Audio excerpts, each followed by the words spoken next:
Is the prosecution ready to cross-examine?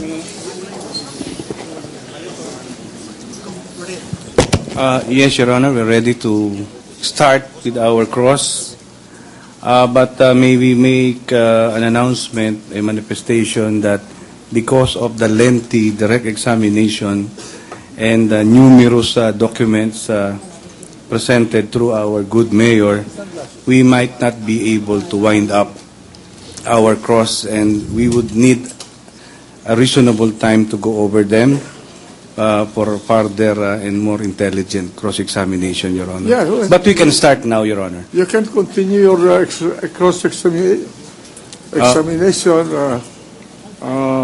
Or you have all the time to do the Yes, Your Honor, until such time that we have to suspend for the meantime, Your Honor, as we have to go over the other documents. you want to... We can start. We'll start now, Your Honor. Right now, we'll All start, right, Your Honor. you can start. May I proceed, Your Honor? Yes, proceed. Magandang hapon po, Mr. President and Mr. Good Mayor. Magandang hapon po din sa inyo. Dumating po kayo sa vista, sa hearing ngayong hapon dito sa impeachment court ng sarili niyo pong kusa or voluntarily. Opo. Wala pong hiningi ang depensa na subpina sa kagalang-galang na impeachment court para kayo dumalo at tumistigo. Ako po'y inanyayahan. I was invited. Sino po nag-anyaya sa inyo? Si Attorney Angela de Los Angeles. Kailan po kayo inanyayahan kayo? Isang linggo. So as early as last week, alam nyo na pong titistigo kayo. Opo. At pinag-usapan nyo... Let me correct that. No? Initially, hesitant po ako. Can you just kindly answer my question, Your Honor? Mr. Witness. Initially, hesitant ako, pero nag-decide ako finally to... And when did you finally decide to take 2 a days stand? ago. 2 days ago. Okay. And no subpoena was issued to you, as you earlier Opo. admitted. Did Attorney Angeles de Los Angeles explain to you the nature of your testimony? There would be nature. Vaguely. Because I came here on my own volition. I know what I was going to say. I wanted to tell the truth. Okay. And nothing but Yes. whatever I know. Thank you is for the that. truth. Thank you, Mayor.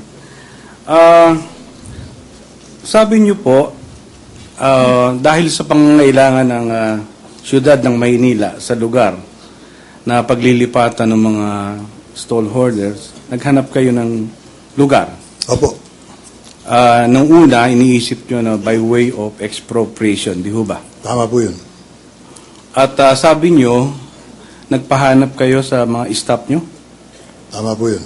Pwede nyo ho bang sabihin sa amin specifically sino yung staff ninyo na inyong naatasan for this purpose? City Administrator Fernando, City Secretary Emmanuel Sison, City Engineer Magdiwang Recato, City Architect Jun Tablan, and of course, members of the City Council who are also equally concerned, especially those from Sampaloc. So practically all the high-ranking city officials, you have given the instruction to find, to look for the place to be the subject of relocation, and of course to find out the owners or the proper parties that you have to deal with for the purpose of acquisition. Tama po. At meron ho tayong tinatawag na due diligence. I hope you understand by that. Medyo po. Ibig sabihin po nun, magsisikap kayo na saliksikin kung lalo na kung sino may-ari, anong titulo kung may titulo man, yung pag-aaring gusto nyong kunin by way of expropriation. Tama po. Ginawa niyo po ba yun? Tama po. Inatasan niyo po ba kung sino man dun sa high-ranking officials na nabanggit nyo na tingnan nyo nga kung sino may-ari nito? Palagay ko, ako po yung pinaka-highest ranking official. I mean, lower than you na inutusan Kasama nyo. ko po sila pag nag-i-inspeksyon kami sa bandang Ligarda, naghahanap po kami ng ideal site. So natumbok nyo po, natukoy nyo na ito yung ideal site. The most ideal. which happens to be the property owned by an entity named Basa Guidote Enterprise Inc. When I got Nalaman niyo po ba yon? that impression, wala po akong alam kung sino may-ari. Hindi po ba naging bahagi ng due diligence nyo para malaman kung sino talaga ang may-ari ng nasabing propriedad na inyong dapat bilhin o kunin? Eventually, lumabas po yung pangalan. Pero when we decided, ito, ideal to. Kailan po wala ba yun? pong pangalan. Kailan po ba? Pwede niyo po bang sabihin sa amin kung kailan nyo naalaman na ito na nga ang gusto nyo? Early Kailangan 1999. so as early as 1999. Opo.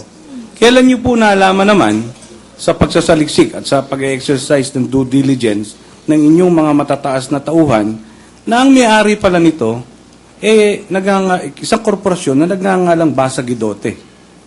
Kailan po kaya? Matatandaan nyo ba? Buwan na po ng first quarter na po siguro yun ng 1999, or entering the second quarter. At hindi na po ako yun. Yung city administrator namin went on his own to seek the owners of the property, and siya po nakakuha ng detalyes. Pero siyempre po, from time to time, ina-update niya kayo sa kung ano man yung impormasyong nakita niya. Noong isusulat na niya yung kanyang intensyon, yung intensyon namin, doon ko lamang nakita yung kung sino yung susulatan namin. Because I didn't care kung sino may-ari.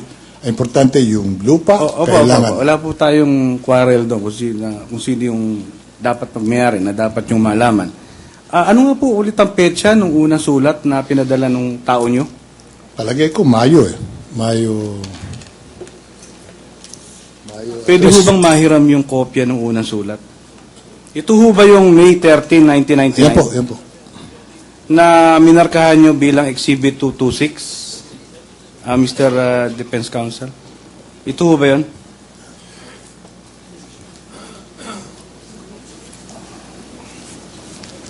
Tama po ako. Exhibit 226. Titingnan ko lang yung records ko.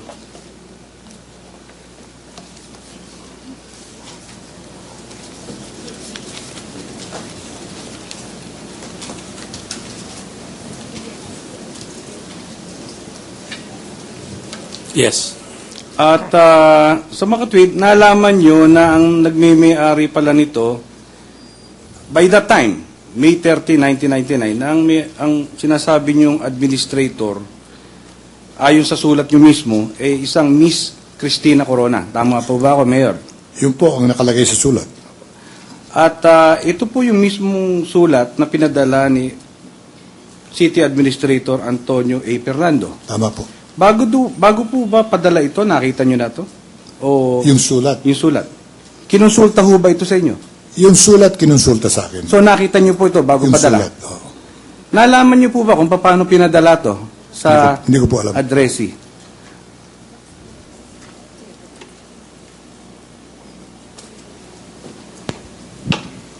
Ginong Mayor, pakibasa nga po ang addressee sa sulat na yan, pati yung address niya. Miss Cristina Corona, Administrator, Basa Guidote Enterprises. Sasangayon po kayo sa akin na walang detalye kung saan siya, kung sino itong si Cristina Corona, saan mismong, let's say, number ng bahay, number ng opisina, at kung saan lugar, kung sa Makati, sa Maynila, o saan. Ito po'y plain na Miss Cristina Corona, Administrator, Basa Guidote Enterprise. Di po ba? Opo. Pag ito po ba'y pinadala sa koreo, Ay, halimbawa, inaasahan nyo ba na matatanggap ito? Alam nyo, Sagutin nyo lang po ako, yes or no? palagay ko hindi sa Korea. Hindi matatanggap, di po ba? Palagay ko hand carry dyan. Hand carried. May proof po ba kayo? Tatanggapin ko yung sinasabi nyo. Nakarating po eh. May we request, Your Honor, that the witness be treated very courteously also. I'm sorry. I do not know why you are picking a quarrel with the witness. I'm not. Mr. Justice, I'm not. Pasensya na po kayo, medyo... No, it's just an emphasis. Yeah, opo. Nasa cross-examination po ako. Pasensya na po. In the first place, the letter has not been authored by the witness on the stand, Your Honor. It is by somebody else. How it was drafted, how it was sent to the addressee, it's not within his capability. Salamat po. It's nakasagot na yata. May I know the last Ang answer? importante po, nakarating. Sagutin niyo lang po ako. Kung... Nakarating ang sulat. Hindi, tinatanong ko po kung ito'y pinadala sa pamamagitan Hindi ng ko po koreo, naniniwala ba kayo na matatanggap po Hindi ito? ko po alam kung yan ay pinadala sa koreo, kung yan ay hand carry. Ang importante, nagkaroon ng resulta. Yun po ang trabaho ng mayor. So, meron, sa pamamagitan po nitong mismong sulat na to, meron ho bang, ito po ba yung mismong kopya na pinadala kaya?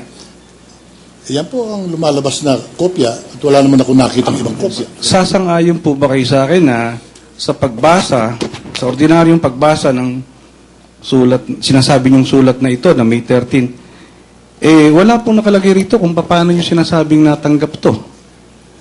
Kasi pagkatapos po nito, yung city administrator ko, mananagot sa akin. At siya po nanagot sa akin sa aking follow-up sa kanya. City administrator po ba? O may kinalaman po ba yung secretary niyo rito, si Attorney Season, sa pagpapadala nito? Diyan po sa unang-unang contact, yung city administrator po ang humawak. So, kilala po kaya ni Mr.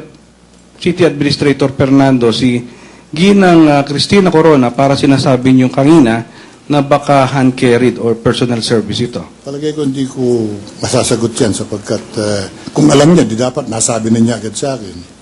Hindi ba ho sabi niyo kanina walang reply? Wala po. So, hindi po, paano niyo nasabi na tanggap itong sulat na ito? Siyempre, marami pong trabaho ang mayor. Hindi ko po masusundan yan on day-to-day basis. Ang importante, nakita ko po yung sulat na pinadala at naghintay ako ng resulta. Ano po ba ang totoo? Nagkaroon ho ba ng reply o walang reply sa mismong sulat na ito? Wala po akong alam na naaalalang reply after that. So, wala rin po tayong patunay na natanggap ito. Dahil walang reply. Ang alam ko, Hindi ho ba? hesitant yung may-ari sapagkat ang report ng city administrator ayaw makipagkita ng may-ari. Conclusion niyo po yun siguro, Mayor. Siyempre meron tayong kanya-kanyang conclusion. Kayo meron, ako meron. Sige po, salamat po. Nagpautos ho ba kayo ng sino mang mataas na opisyal ng inyong tanggapan na halimbawa, nalaman yung Basa Guidote Enterprise magpunta sa tamang sangay na para mag-verify tulad ng Securities and Exchange Commission? Meron po ba kayo natatandaang nilabas na instruction? O puntahan nyo nga ito sa SEC para malaman nyo kung sino ang mga taong involved dito. At this point in time, I will Meron not, po ba kayong ginawa o wala? At this point in time, I will not remember the personalities involved. But every week, we have a department heads meeting. This item would come up, and reports are being made by the city administrator. As to the details of how they're doing it, hindi ko na po alam yun as mayor. Pasensya na po kayo, pero parang hindi po nasagot yung tanong ko. Ang tanong ko po, meron ba kayong nautusan specifically na pumunta sa Si SEC? city administrator po ang may hawak ng usapin, siya po ang tinatanong namin. So wala po kayong mismong binigay? Si city instruction? administrator po ang aking kausap. So naatasan niyo po ba siya o hindi? Already answered, Your Alam Honor. mo, I just want the answer is ulit-ulitin quite ninyo yung evasive. tanong, pareho isasagot ko. The city administrator acted. Reform the question. I will Reform the question. Yes, sure. So, dumating po kayo sa dako na nalaman, paano po kaya nalamang si Cristina Corona Hindi ko rin po alam.